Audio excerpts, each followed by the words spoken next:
أعوذ بالله من الشيطان الرجيم. بسم الله الرحمن الرحيم.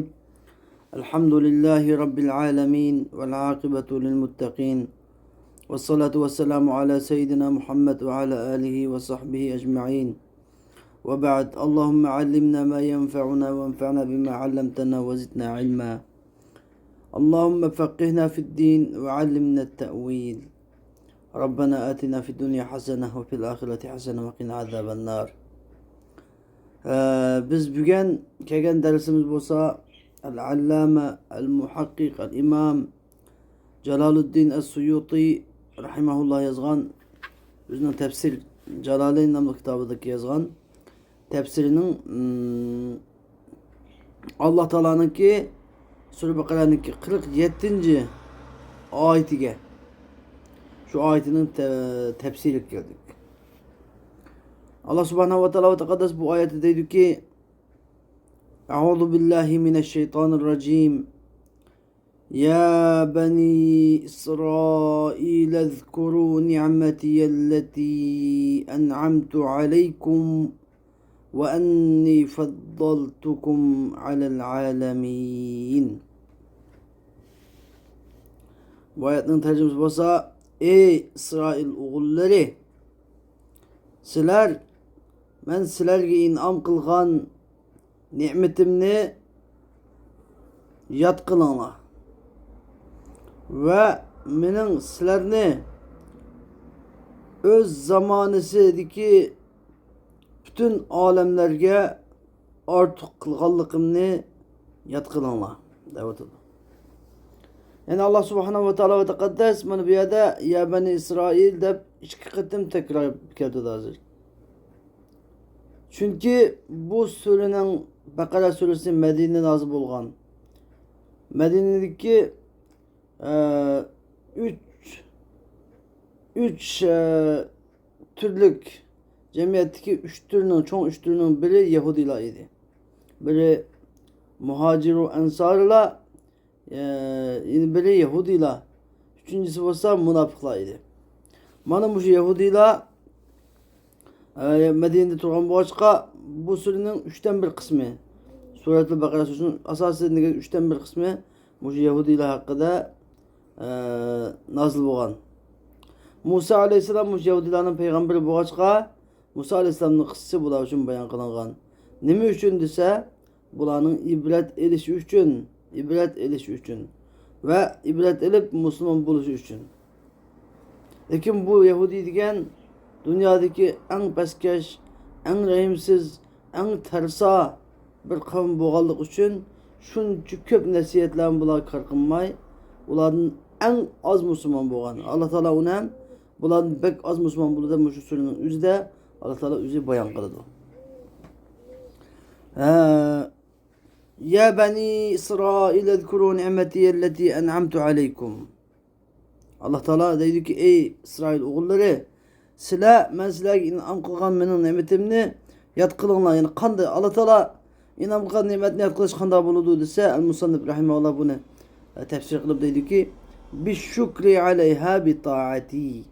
Yani mening ne'matimni yod qilish deganlik qanday bo'ladi? Yani o'sha ne'matlarga menga taat, ibodat qilish bilan nima qilish?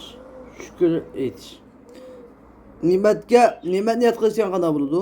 Alloh taolo bergan ne'matni yod qilish degan, ya'ni o'sha ne'matni beruvchiga ne'matni beruvchining gapini anglash. Taat degan gapni ikki ma'nosi bor. Biri taat qilish. Ne'matni beruvchining gapini anglash. Nima degan bo'lsa shuni qilish. Nimani qil degan bo'lsa qilish, nimani qilma degan bo'lsa qilmas. Hada ta'a. Undan ibodat degan ma'nosi bor. Ya'ni shu ne'matni beruvchiga nima qilish? Ibodat qilish.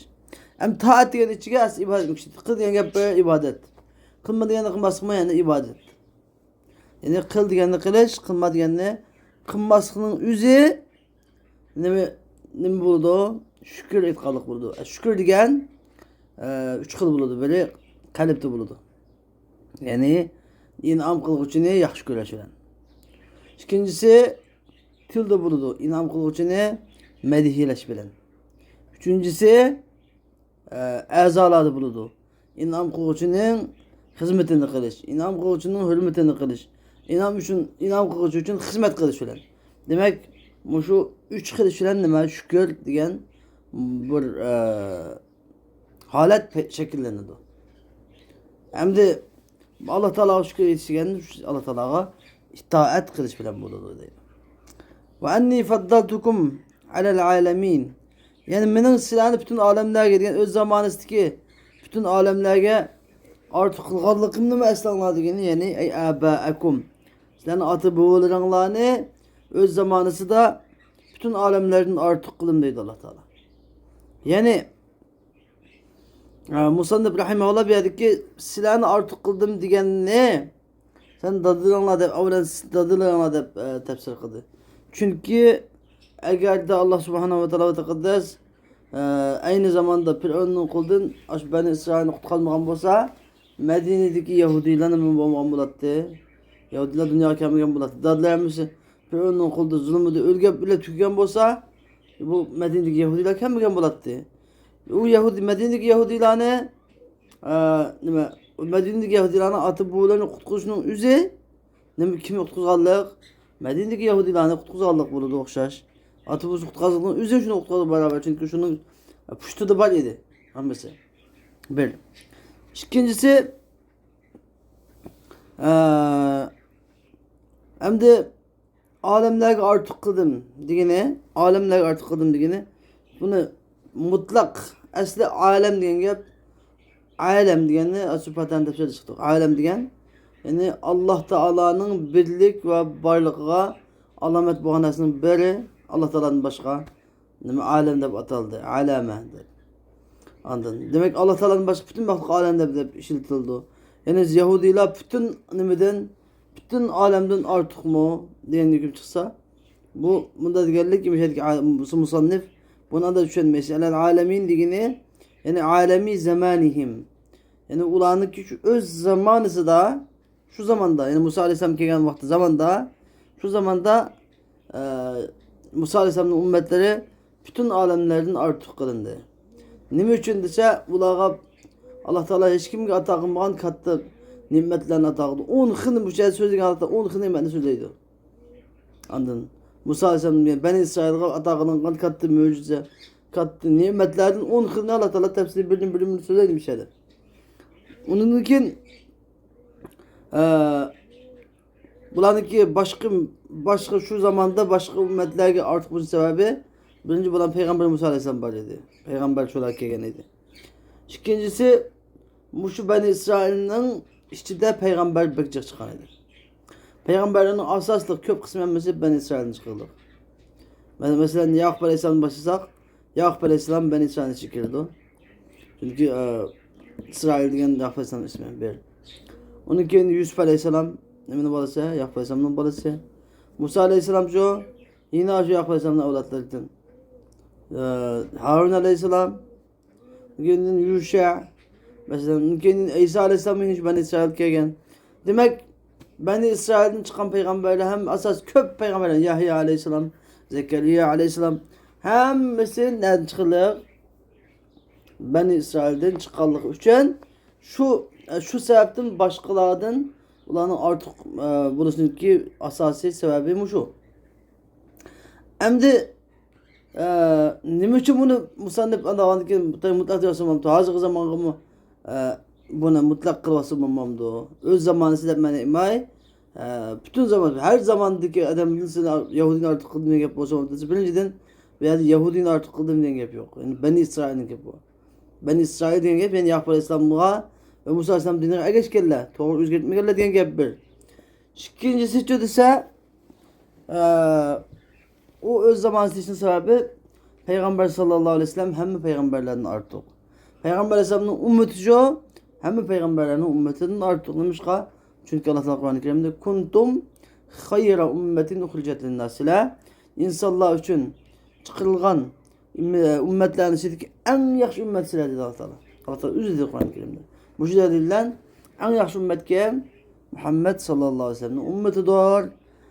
Şuna şu maddelillen ayet şukaması için ayetini doğru tevil kılıp yani verdi ki sizlerin öz zamanısı da başka peygamber evetilmeyen ümmetlerden sizlerin en özel ümmet kıldım diyen buldu manası diyen buldu.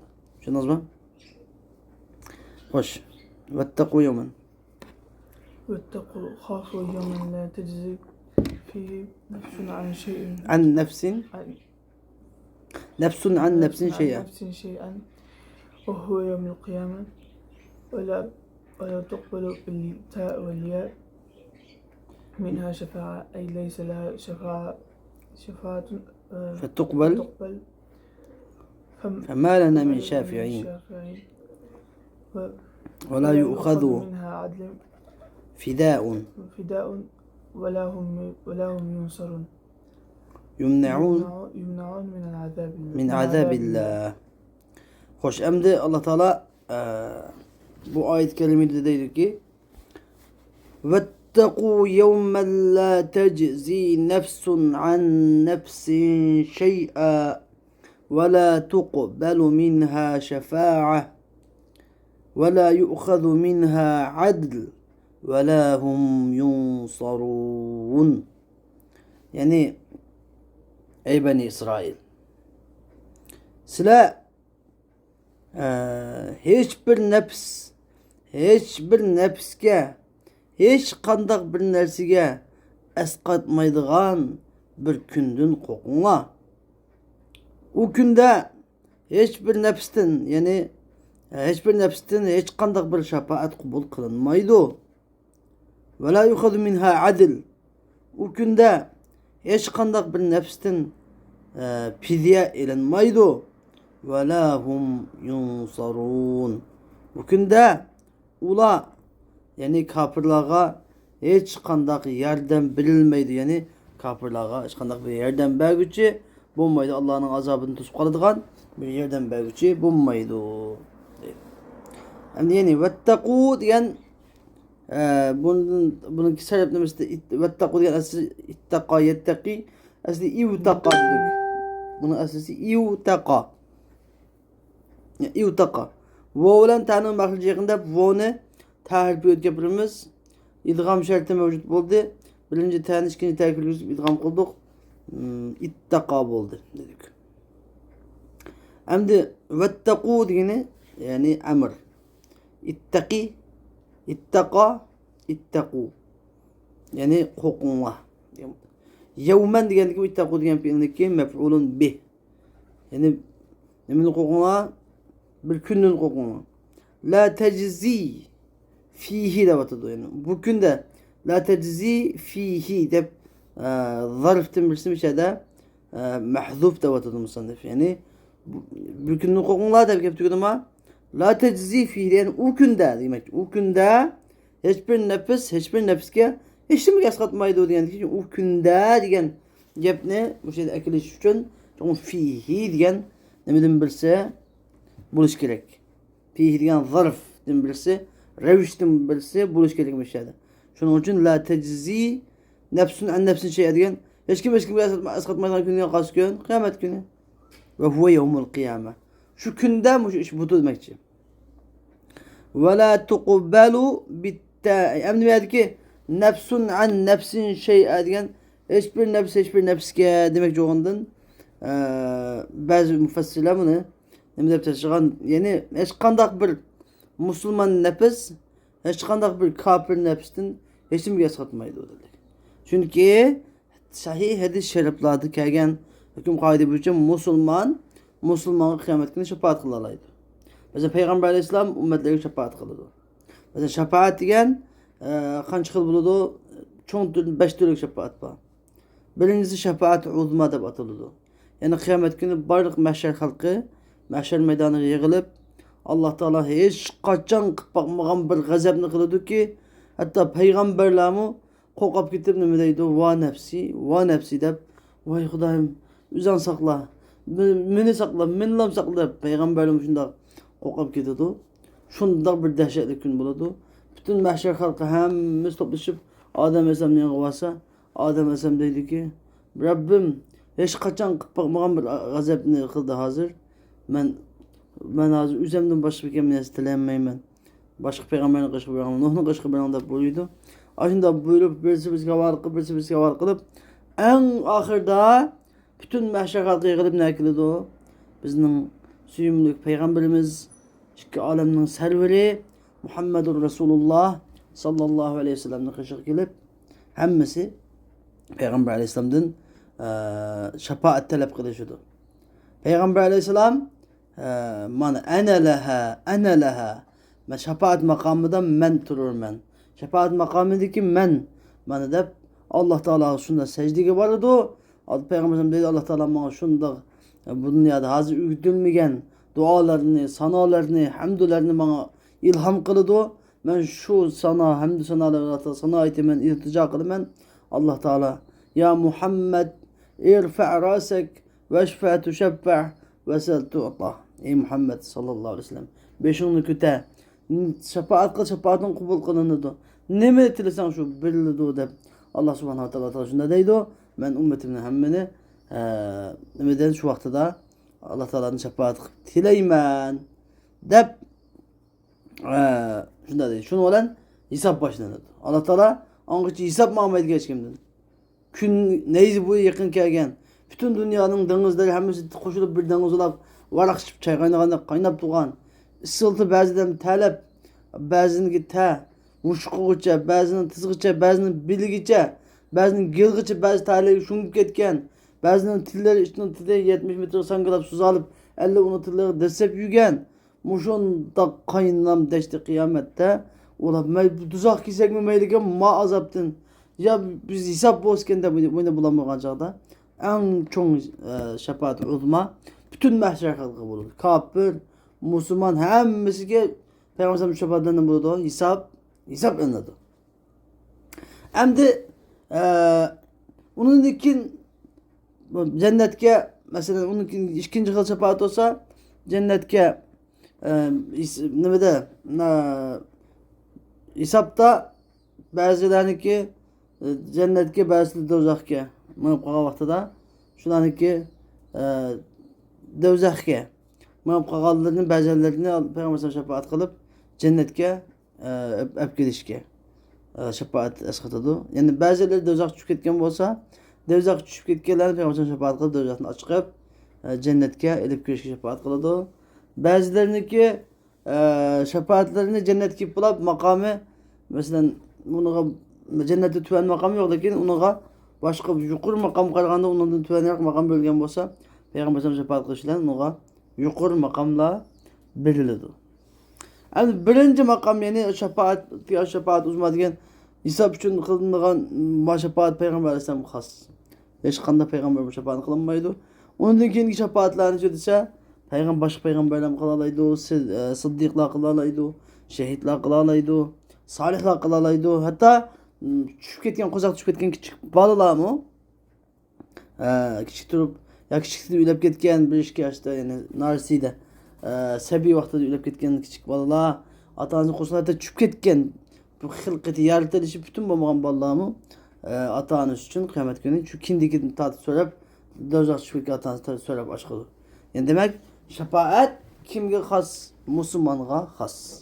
Müminin şefaat kimge esqatıdı? Müminga esqatıdı. Lekin miyadiki la teczi nefsun an nefsin şey'a degeni hiçbir nefsi esqatmaydı degen kafir esqatmaydı. Kafir Müslüman esqatmaydı. Müslüman kafirga esqatmaydı. Lekin Müslüman esqatıdı. Men zellezi yeşfa'u indehu illa bi iznih. Allah Teala'nın iznisiz şefaat kılgan kim ki kıyamet günü Allah Teala kimge izni verildi o? Allah Teala Peygamber sallallahu izni verildi o ve mümin Müslümanlar özü kalgan mümin Müslümanlara şefaat kılışga izni verildi. Şöyle normal şefaat yemiş. Hem de la teczi nefsun an nefsin şey'a degeni hiçbir nefis hiçbir nefis için eşlimeyi esqatmaydı diyen bu kıyamet günü yani ve la tuqbalu biyadiki ve la tuqbalu diyen bir ta'i vel ya ta'ulen muqulubdu ya velen muqulubdu tuqbalu da muqulubdu ya velen muqulubdu tuqbalu diyen de gap uçuk çünkü şefaatun diyen muannes şefaatun da ta marbuta va ta marbuta bolsa ki muanneskin alameti hem de yuqbalu da bu konusu bunun ki vecihi nima dese bunun yolu yani şefaatun diyen muannes bo'lgan bilan muannes nima ma'naviy muannes yani muannes lafzi değil muannes ma'naviy muannes lafzi yani Ağzaki söz diş cihati şekil cihati muannes yani ta merbuta deb ta boğalı şu muannes deb hüküm kıldı. Ameliyatı şu muannes gayri hakiki. Muannes şıkıl buldu bir muannes hakiki yani böyle şu muannes gayri hakiki. Muannes hakiki diyen mesela kaptaniki erkek var çişisi var. Çişisi çoğu cın muannes. Muannes hakiki. Adem'deki erkek var çişisi var. Ayal kişi çoğu muannes hakiki. Lakin şefaat diyenin erkek var mı? Çişisi var mı? Ya bu diye bir söz. Fakat ne de bunu biz muanneste muamele kıldıksa ta'i merbuta şefaatun da ahir kudu Fatimetu, Aişetu, Hadicetu diyendek ta'i merbuta şefaatun ahir buğallık için bunu da muamele kıldık. Muannes da muamele kıldık. Lakin bu muannes gayri hakiki. Muannes gayri hakiki da onunki zamirlerine onu kıldıran fiillerine ne kılış muannes katılış mı caiz ve müzekker katılış mı ne caiz. Kaptı.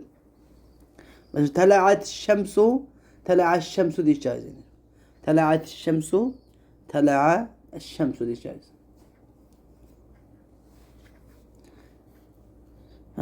منها شفاعة أي ليس لها شفاعة فتقبل. Yani musannif diye devam etti ki bugün de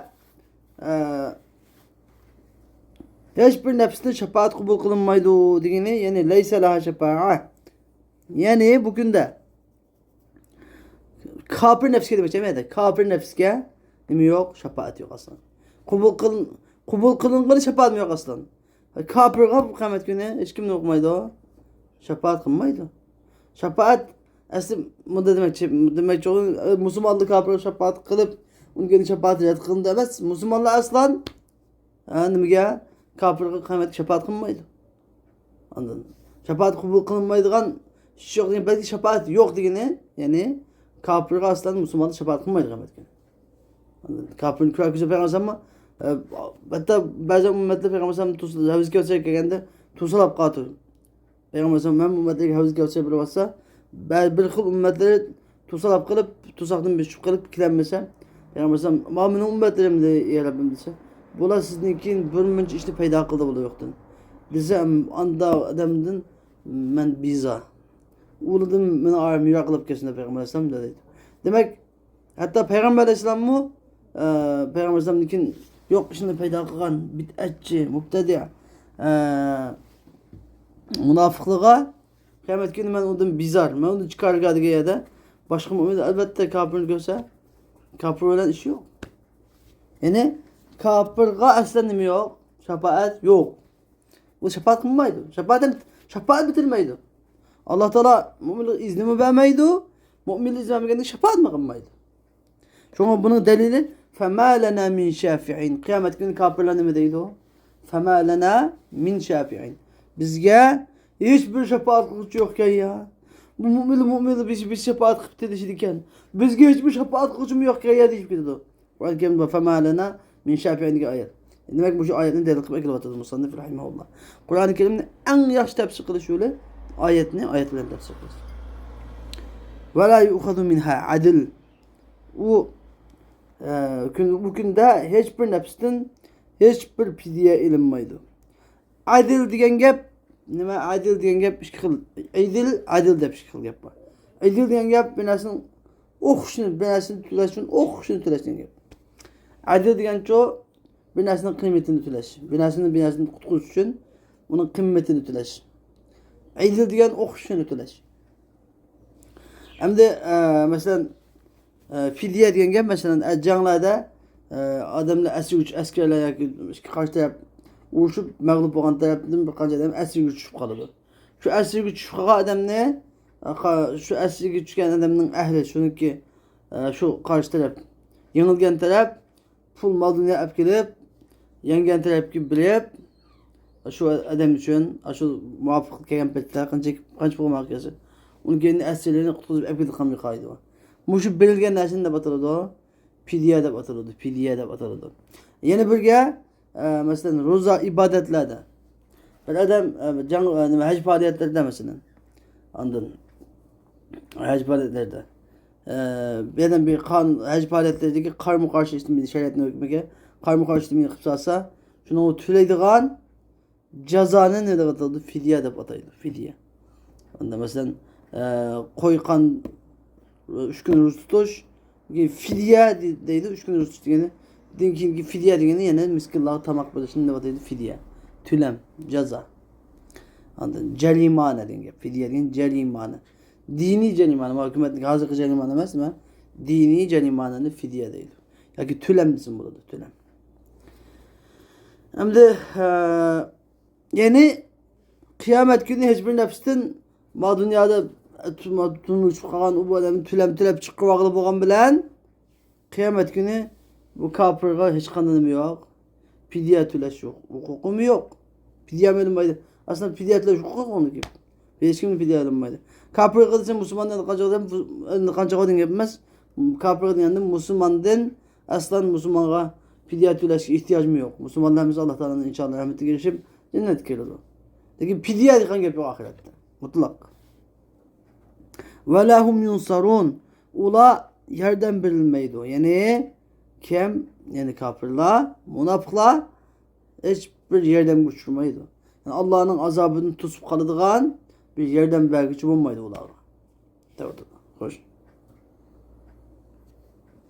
فاذكروا إذ نجيناكم أي آباءكم والخطاب به وبما بعده للموجودين في زمن نبينا ما أنعم الله على آبائهم تذكيرا لهم بنعمة الله تعالى ليؤمنوا من آل فرعون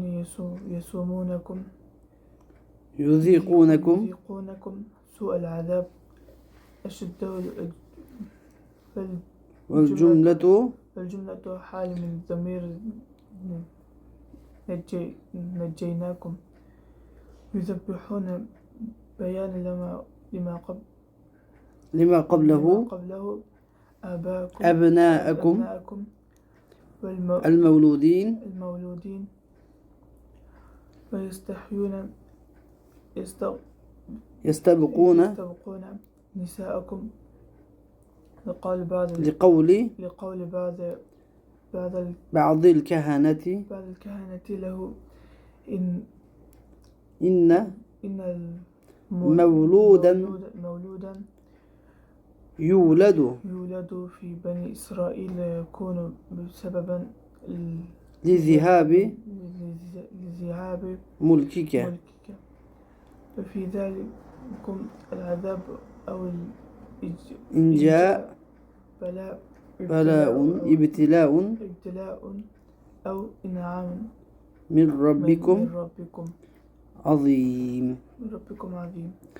Hoş. Allah subhanahu ve teala ve tekaddes bana bu ayet kerimedeydi ki وَاِذْ نَجَّيْنَاكُمْ مِنْ آلِ فِرْعَوْنَ يَسُومُونَكُمْ سُوءَ الْعَذَابِ يُذَبِّحُونَ أَبْنَاءَكُمْ وَيَسْتَحْيُونَ نِسَاءَكُمْ وَفِي ذَلِكُمْ مِنْ رَبِّكُمْ ذَلِكُمْ بَلَاءٌ مِنْ رَبِّكُمْ عَظِيمٌ.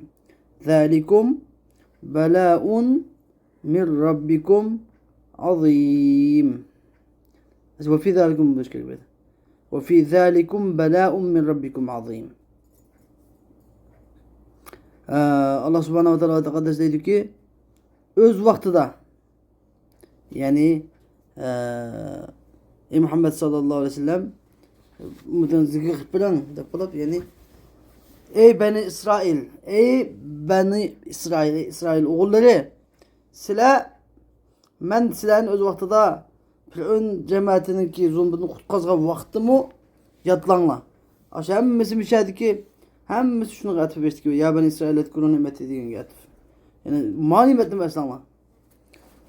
Aynı çağda biz silahını Fir'aun cemaatinin kutkuzduk. Yani Fir'aun cemaati silahga en katlık azabını selavat etti. Şunun azabını kutkazdık. Ulanın en katlık azapları, sayısal azapları olsa yüzebbihune ebnâekum. sizlarning o'g'illaringlarni bo'g'izlaydi. Ve yestahuna nisaakum, ayollarınlarını hayat kap koyatdı. Ve fi zalikum, aynı şununda yani oğullarını bozdaş ve ayollarını kap koyuşta, yani ana şu azapta bela'un min rabbikum azim. Senin perverdigarına tarafından boğan katlı bir bala, sınav, imtihan var. Ya ki ana aşınına diyen aşı kutkuzuşta yani sen onun aşı katlı balası aşı katlı zulmedin kutkuzuşta sen perverdigarına tarafından boğan katlı in'am ba diyen iş kılmayan gösteriyor. Bu sene İbrahim Allah dedi ki vezkuru yani ve iz neceynakum diye yani vezkuru iz neceynakum ya iz yani vezkuru vakta neceynakum diye oldu. Vezkuru hina neceynakum yani silah ya ben İsrail ezkuru ni'meti elleti en'amtu aleykum diyen mesleği inankan nimetlerimle eslanlar diyen nimetler Allah Teala deslepte mucmel yani umumi getirip bulap onun kendine tepsili birbirine ondan nimetlerini birini getirdi. Az birinci kıp Allah Teala ne dedi? Birinci en katı nimet size beğendim buldu. Yani Firavun cemaatinin Firavun'un zulmedin sana kutkuzuş. En katı nimetmiş oldu. Allah Teala bizim ulu Hudayım Hıtay komünistindeki zulmedin ulu Hudayım kutkuza. Vezkuru iz neceynakum ey abâekum yani biz silahını Firavun'un zulmedin kutkazgan vaktini esnaladı gene yani senin atı boğulanlarını kutkazgan şu vaktini esnaladı yatkınlarla. Vel hitabu bihi ve bima ba'dehu yani hem de muş ve iz neceynakum diyen ayet ve bunun ikinci ayetler gibi kılınan hitap hemmisi lil mevcudin fi zaman nebina Muhammed sallallahu aleyhi ve sellem bizim peygamberimizin zamanındaki bar boğan Yahudilerdir.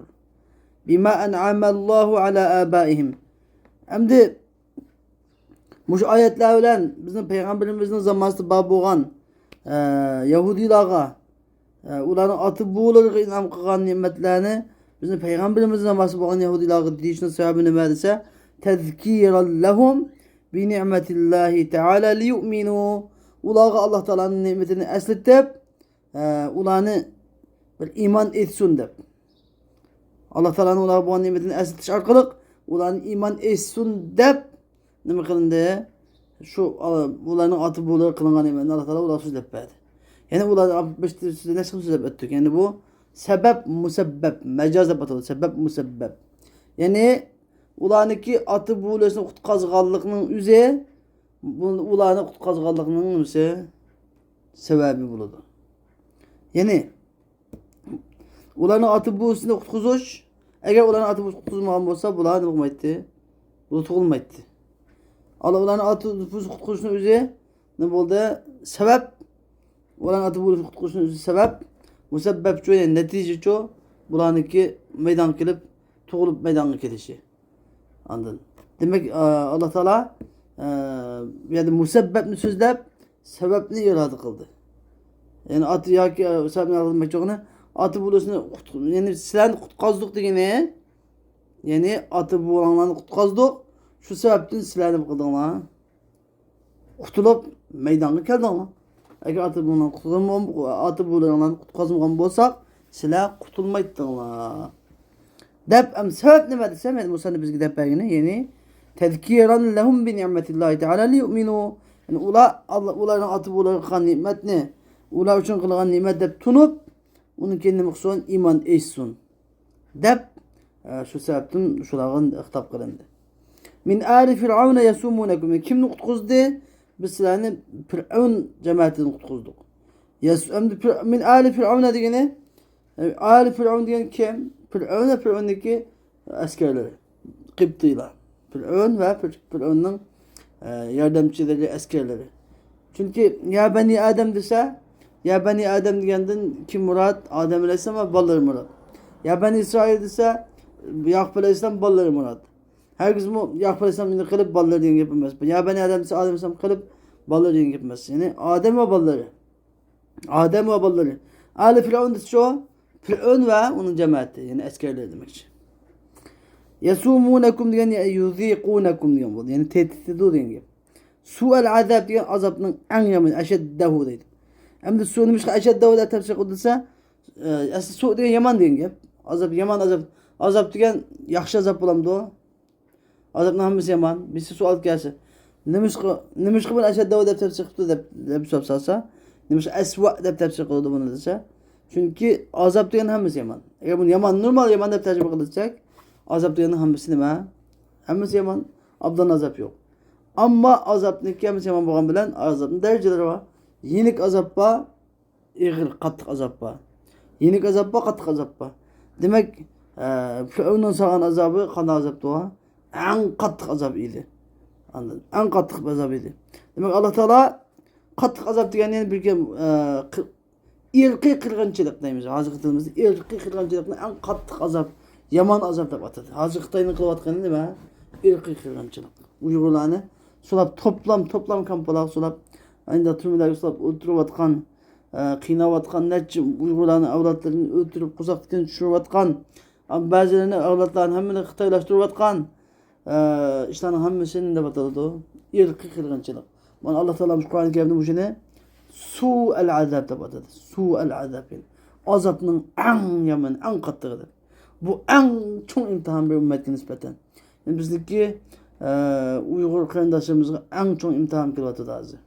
Allah Teala şu imtihandan sağ selamet ötkilenip kılsın. İmtihandan herkesin ütenmeyken faşillarını koymuşsun Allah Teala. Yüzü rahmet kılsın Hudayım. Su'al azab. Vel cümletu halun min damiri necceynakum. Yani cümle necceynakum'un damirinin haldır. Cümle necceynakum'un zamir. Necceynakum'un zamiri olsa yani silahın atı buğularınlarını biz kutkardık. Biz atı buğularınlarını yesumunekum sual azab diyen yani hale kevnihim yesumunekum sual azab. Ulanın silahı en katlık dehşetlik azabını selavatkan halıtıda biz silahını kutkardık. Şu halde tutkazdık da. Yüzebbihune diyen bayanun lima qabla. Hem de beşte en katlık azap deyip Allah Teala getirip bulab. Hem o katlık azap kanda azap deyip şunu tefsili bayan kılvatı. Yüzebbihune diyen ne? Bayan deyip bayan. Beşteki mücmelleki bayan. Yüzebbihune ay bayanun lima qabla. Adedeki mücmelleki bayan. Yüzebbihune ebnâekum yani silahının tuğulgan oğullarınlarını buğuzlaştığın ibaret. O azap olsa kat gazap tuğulgan oğullarını buğuzlayttı filan. Ve yestehune nisâkum diyen yestebukune nisâkum ayarlarınlarını hayat kapkıyattı. Nemiş kalsa li kavli ba'dil kehaneti lehu inne mevluden yuledu fi bani İsrail yekunu sebeben li zihabi mulkik kahillarının bahsi yani şu çocuk olan ki Firavun'un kolasındaki ehli ilimlerini kahin de batıcaktı. Kahin. Baş kahin. Ankı mahu diyende kahin de batı etti.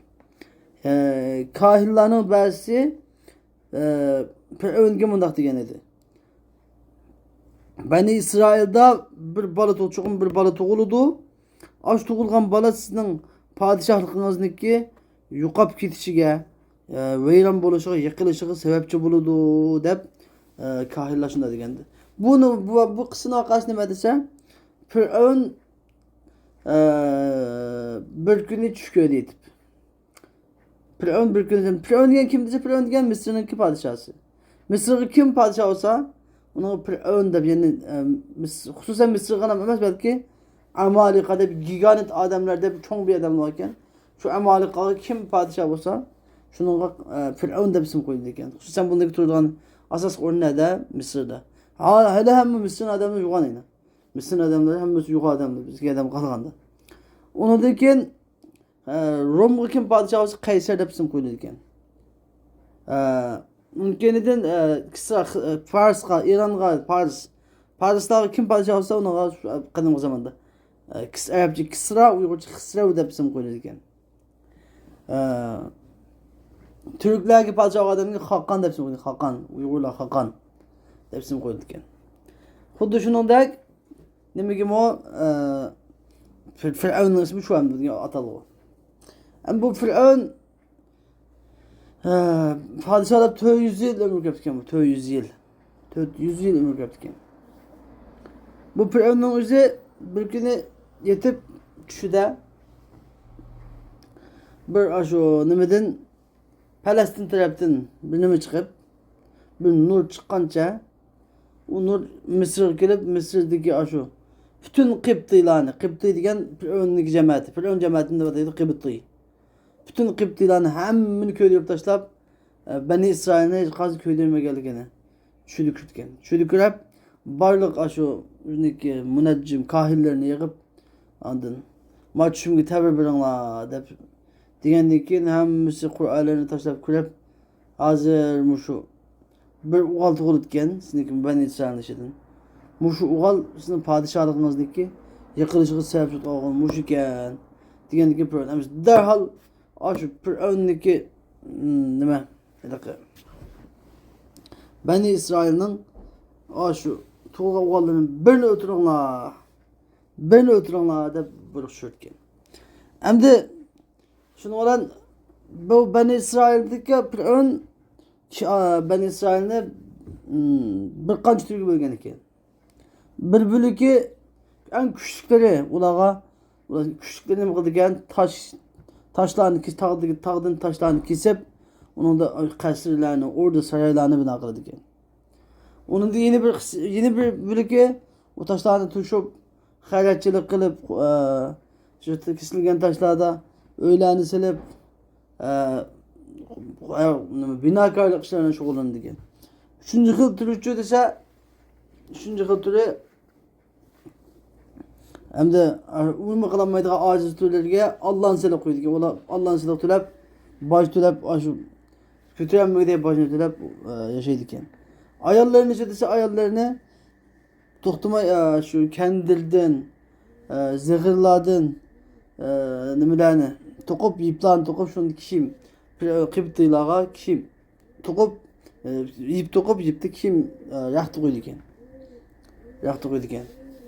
Bana bu şurada toktumay bulan hiç kimni baga koyma işlettikken xuddi hazırkı Xitay bizniki xuddi Uygurlarını baga koymay öldürmeydiğanlarını toktuma işlemcilik selip bütün dünyaya malını əzəm bahadır etip Uygurlarına kampı baga koymay turmuzlap baga koymay ışık selip toktumay aynı qiyinğandek önümü ben sen şunda qiyinaydıkken. An şunda avaldı Firavun bu düşünü kögendikin Firavun'dan şunu olan Firavun Beni İsrail'in öldürünla degendikin Firavun şu tuğulgan bu vakti birini öldürüyorken birini öldürgendikin şu halette Firavun'daki bu Beni İsrail'a ülem alıp geldikken. Yani yaş çok bitkiler tiz ülem kaldıkken küçük bu vakitleri tek ölgen, çoğunluğu tek ölgen, şunu olan Beni İsrail Kıpti'yle gelip bir önce bu haletine dökülat kılan. Az bu çık ülgütü de, kıyıları tek ülgütü de bunlar çoğunları küçükleri bir ötügütü de yok. Hem de bunda gidip basıma işini kıl adam kamaydı, taşını kim kesetti, öğünü kim sattı, kim hayatçılık kıldı, kim yiyip de koydu. Şu an da manevi kandak etmemesi gerektiği. Hemisi bir yıl öldürüle to'lgan balani bir yıl hayat kap koydu. Bir yıl öldürüle bir yıl hayat kap koydu. Azıcık şu Xitay hazır. Adam öldürülse az daha bir kombaganda kılıp ballarını öp gidip Xitaycı terbiyelap kılıp onu kılıp tutganday. Yani yine maksat beni rahim kılış emas. Yüzüne ameliyatta yüzüne kilimsine ne kadar yüzündeki çıkarını oylaş. Şunda degendik ki bir yıl kap koyduğun tutulgan balani öldürmeyi. Kap koygan yıl ise kim tug'ilgan? Musa Aleyhisselam'nınki qarindoshi Harun Aleyhisselam tug'ilgan. İmran degan kishiniki nimasi? O'g'li. Undan keyin undan bir yildan keyin yani cheklangan yili, yani bal tug'ish cheklangan yili tug'ilsa, bal tug'ilgan bola o'ldirilgan yili Musa aleyhisselam tug'ildi ekan. Musa aleyhisselam tug'ildi ekan. Mana mushu yili Musa aleyhisselam tug'ilgandan keyin Musa aleyhisselamni onasi bu qo'qab nimaga dengizga sanduqni bilan solib dengizga tashlab qo'ydi ekan. Dengizda oqib bir fir'avnning qasriga oqib kirib Asiya degan fir'avnning ayoli Musa aleyhisselamni dengizdan suzib olib balıqchilab beqib oldi ekan. Mana mushu Musa aleyhisselam. Mana mushu Musa aleyhisselam. Musa degan gap asli ajam tilidan kelgan ekan. Musa degan asli Musha. Musha degan Musha. Shin bilan İsrail tilida, İbran tilida Musha degan bo'ldi ekan. Mo degan İsrail tilida nimaqa?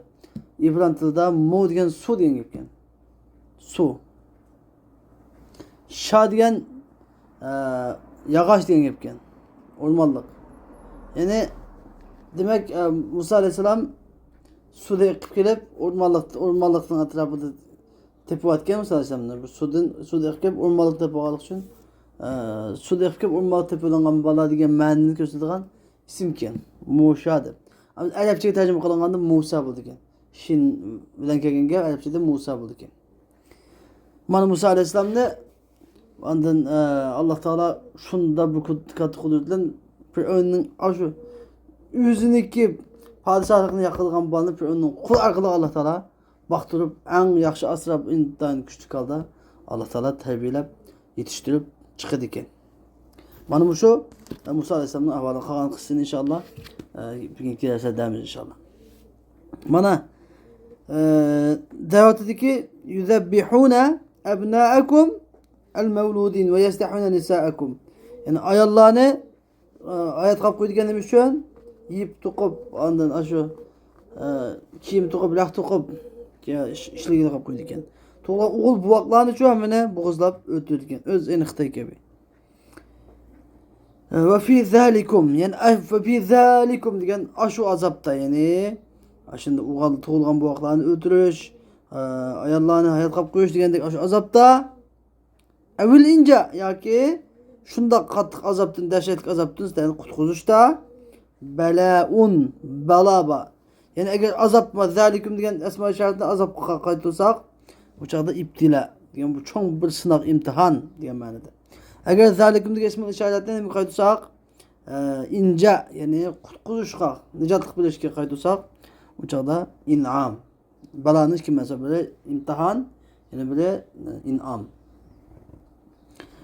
Çünkü ameliyatda sınaq degan mushkil xil bo'ladi. Ba'zida Alloh taolo pul mol dunyoni insonlarga ko'p berish orqali sinaydi. Ba'zida pul mol dunyoni tartib etish, balo berish orqali sinaydi. Bu odamga pul mol dunyoni ancaq bilganligi bu odamning bir yaxshilikning alomati emas. Alloh taolo sinab boqadi, qani pul moldan nima ish qiladi bu deb. Bu bir imtihon. Bu odamga balo kelib ketganligi bizning Sharq Turkiston ahligida balo kelganda u millatning eskiligini alomati emas. Alloh taolo shuni imtihon berish, sabr qilamdi, qilamamdi deb shuning uchun sinaydi. Demak, hammasi bir sinoq endi. Ya kelgan yaxshilikmi nima? Sinoq. Kelgan yomonlikmi? Sinoq. Ondan Alloh taolo qarab boqadi, qani imtihonni o'tadi. Nima ish qiladi shunda? Pul dunyoni joyida ishlatamdi, haddan oshamdi. Baloga sabr qilib, Alloh taoloniki shu buyruq ish ko'ramdi yoki sabr qilmay vaqtdamdi. Hammasi sinoq. Alloh taolo bizim bu sınavlardan ötküyle Allah Teala üzerine kılsın. Min Rabbikum azim degan, yani sizlarning Parvardigoringlardan bo'lgan katta bir balaun azim degan bo'ldi. Katta bir sinov, katta bir imtihondir bu. Xo'sh.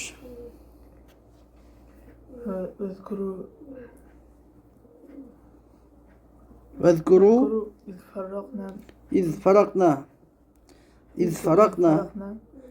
فلقنا بكم بسببكم البحر حتى دخلتموه هاربين من عدوكم فأنجيناكم من الغرق وأغرقنا آل فرعون قومه معه وأغرقنا آل فرعون قومه معه فأنتم تنظرون إلى إلى انطباق البحر عليهم. إلى انطباق البحر عليهم. واذكروا إذ فرقنا Allah Teala dedi ki وإذ فرقنا بكم البحر فأنجيناكم وأغرقنا آل فرعون وأنتم تنظرون. Yani ey Beni İsrail, Allah Teala de birinci nimetini sözledi. Birinci nimet kaçken Firavun'ne Beni İsrail'ne Firavun'un dehşetli zulmüden nima qutquzuş. Birinci nimet oldu. En katı nimet oldu. İkinci atqilish qilishga bo'lgan ne'mati bo'lsa vazkuru. Ey Bani İsrail shuni eslanglarki, ayni chaqda biz faraqna bikumul bahra. Biz sizlarga, sizlarga dengizni 32 yerib bo'lib berdik. Fa anjaynakum degan shunday qilib sizlarni biz qutqizdik va Fir'aun jamoatini g'arq qildik. Ve entum tanzurun. Sizlar ularniki g'arq bo'lganiga qarab turib Yani vezkuru iz faraqna degan bo'ldi. Yani Ibn İsrail şu vaqtni zikr qilinglarki biz sizlarga degan, yani sizlarning sababinglar bilan sizlar uchun demoqchimiz. Sizlar uchun yo'q. Sizlar bilan emas, sizlar bilan birga dengiz ichiga olib demoqchi emas. Sizlar uchun yeb berdik. Dengizni nima uchun? Nima sababdan biz dengiz ichiga bo'ldik? Sizlarni yutib olsin deb demoqchi. El-Bahra deniz. Bu deniz qarsangiz Qazvin denizi deydi. Qazvin. Qazvin denizda bir deniz var ekan, shu deniz.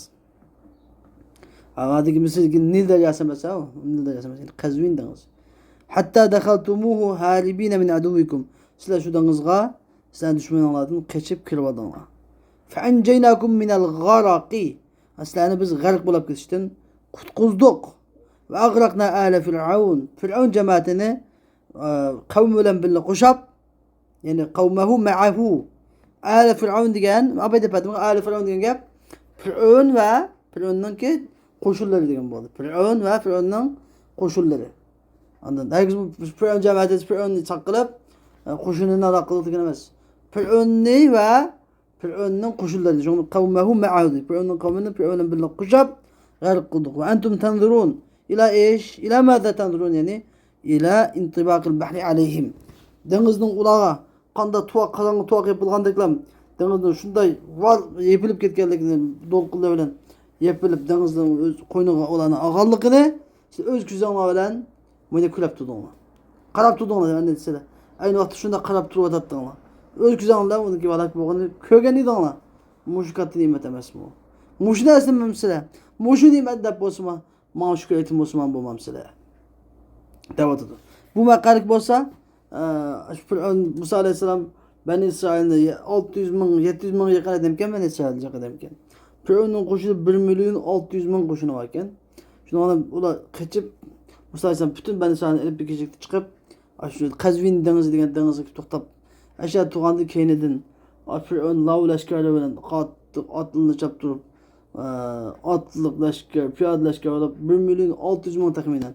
Şunun yaqin ashundoq lavlashga bilan osmon yana qaplab keladigan shu Musa alayhissalomning qo'shinlari. Inna lamudrakun.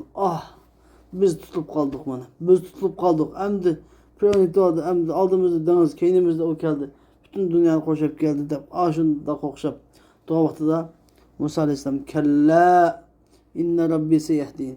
Hargiz undoq bo'lmaydi. Fir'aun mumkin emas bizni tutanmaydi. Fir'aun bizga hargiz zahmat yetkazolmaydi. Perverdigarman bilen bildim. Çok men to'g'ri yo'lga boshlaydi deb. Shunda dedi, shu vaqtda Alloh taolo xitob kelib, Qur'onda Hasanni ur dedi. Hasan shunda urib edi, dengiz ikkiga bo'lindi. Ba'zi rivoyatda yana dengiz 12 yo'l ichida dengizdan. Chunki Bani İsrailda shu vaqtda 12 qabila bor edi. Shuning bilan hamma bilan dengizga kirib, dengiz ata qurg'alat keldi. Dengizda mang'alaydigandi. Patdengizdan tegilgan qanday o'dini borda patqoq qurdi. Chunki suvog'i ondan patqoq emas, qup-quruq holat, mang'ulg'a holat keldi. Hammasi dengiz kelib ular. Dengiz xuddi ikki tog'day turdi. Mo'tarabda suv bir tog' xuddi tuzabsa qo'yganday.